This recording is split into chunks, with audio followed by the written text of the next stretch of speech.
ವಿಪರೀತ ಸಾಲ ಮಾಡಿದ್ದ ಕಾರಣಕ್ಕೆ ಯುವಕನೋರ್ವನ ಆತ್ಮಹತ್ಯೆ. ಭಟ್ಕಳದ ತಾಲೂಕಿನ ಹೆಬಳೆಯ ಸಂದೀಪ್ ನಾಯ್ಕ್ ಮೃತ ದುರ್ದೈವಿ.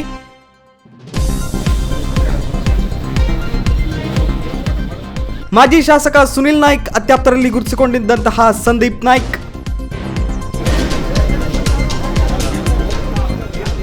ಹಿಂದೂ ಪರ ಸಂಘಟನೆಯಲ್ಲಿ ಸಕ್ರಿಯವಾಗಿ ತೊಡಗಿಕೊಂಡಿದ್ದಂತಹ ಸಂದೀಪ್ ನಾಯ್ಕ್ ಭಟ್ಕಳದ ಆಲ್ಮನಲ್ ಲಾಡ್ಜ್ನಲ್ಲಿ ನೇಣಿಗೆ ಶರಣಾದಂತಹ ಯುವಕ.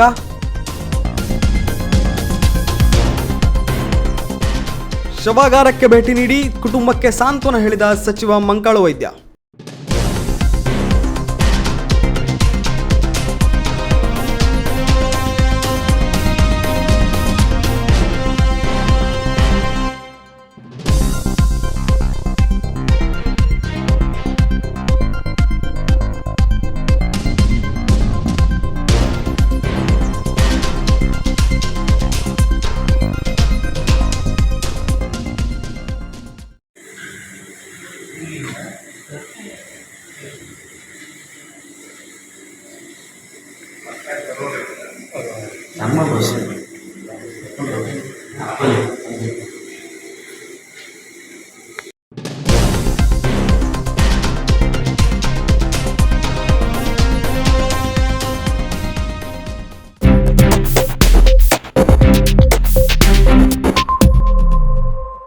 ವೀಕ್ಷಕ ಮಹಾಪ್ರಭುಗಳೇ, ನಮ್ಮ ಚಾನಲ್ ಅನ್ನು ಸಬ್ಸ್ಕ್ರೈಬ್ ಮಾಡಿ, ಶೇರ್ ಮಾಡಿ, ಪ್ರೋತ್ಸಾಹಿಸಿ.